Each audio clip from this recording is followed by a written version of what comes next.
আমাদের সন্তানরা আমাদেরকে অস্বীকার করছে, এটি হচ্ছে আমাদের একটি বিষয় এবং সেটা একটি ইম্প্যাক্ট আমরা রাষ্ট্র ব্যবস্থায় দেখতে পাচ্ছি।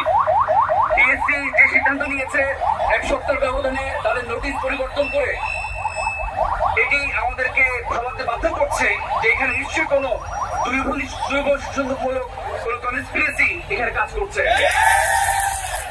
এবং ম্যানেজমেন্ট বিভাগের এবং ম্যানেজমেন্ট ডিসিপ্লিনের একজন সদস্য হিসেবে আমরা সবাই মনে করি যে আমাদের এই মুহূর্তে পিএসসিকে এই মেসেজ কনভে করা দরকার যে এই হটকারীমূলক সিদ্ধান্ত এখনই স্থগিত করতে হবে এবং ম্যানেজমেন্ট ডিসিপ্লিনকে আমাদের যে ইউনিকনেস এজ এ ডিসিপ্লিন, আমাদের যে ইউনিকনেস, আমাদের যেই আপনার যেটাকে বলে স্পেশালাইজেশন, এই স্পেশালাইজেশনকে মূল্যায়ন করে আমাদেরকে আগে যেভাবে আমাদেরকে একটা ম্যানেজমেন্টে আমাদের ক্যাটাগরি ছিল এবং সেই ক্যাটাগরিতে অন্য কেউ অন্তর্ভুক্ত ছিল না এবং সেভাবে সে পূর্বের নিয়মে ফিরে যাওয়ার ব্যাপারে আমরা অনুরোধ জানাচ্ছি।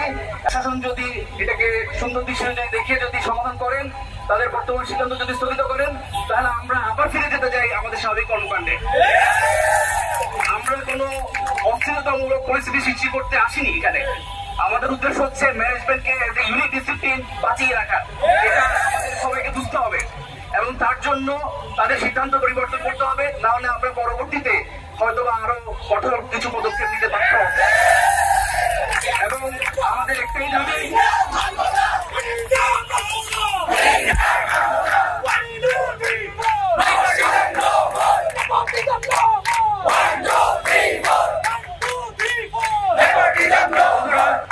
আমি বিশেষ করি ঢাকা বিশ্ববিদ্যালয়ে শুধু ম্যানেজমেন্ট ডিপার্টমেন্ট নেই, প্রত্যেকটি পাবলিক বিশ্ববিদ্যালয়ে ম্যানেজমেন্ট ডিপার্টমেন্ট আছে, প্রত্যেকটি কলেজে সরকারি বেসরকারি কলেজে ম্যানেজমেন্ট ডিপার্টমেন্ট আছে। এটা ন্যাশনালি ইন্ডিকেট করে যে management as a unique discipline exist. তো প্রশাসনকে এটা বোঝার জন্য আমার মনে খুব বেশি ব্যাকফেল পাওয়ার কথা নয়। সুতরাং আমাদের সাথে আমার মনে হয় আমাদের বিশ্ববিদ্যালয় পর্যায়ে এবং কলেজ পর্যায়ের বন্ধুরাও অচিরেই যোগদান করবে এই আন্দোলনে এবং আমি তাদেরকে উদাত্ত আহ্বান জানাচ্ছি।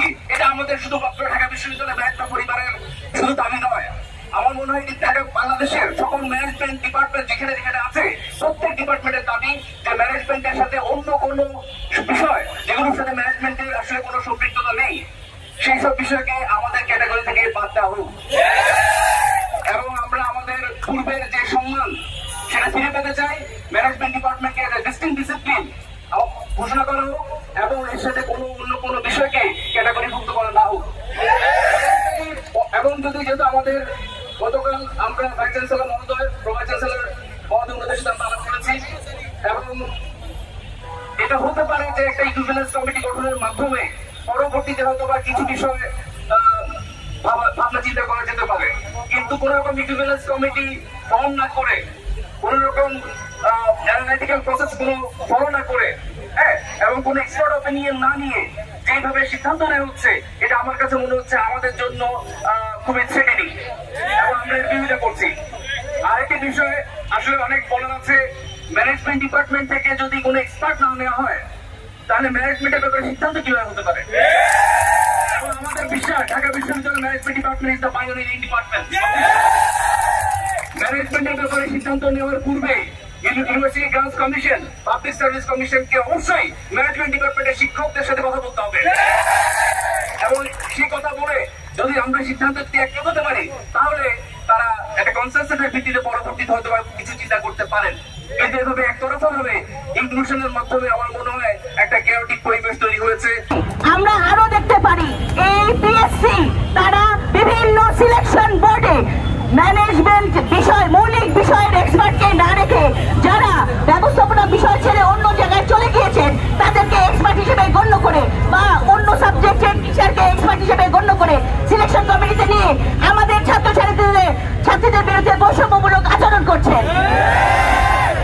আমরা 24-এ যে বৈষম্যমূলক ব্যবস্থার বিরুদ্ধে আন্দোলন করে সরকার পতন হয়েছিল এবং পদগুলো খালি হয়েছিল, সেই পদগুলোতে বৈষম্য না করার জন্য যারা চলে গিয়েছেন তারা আমাদেরকে কে বৈষম্য উপহার দিলেন?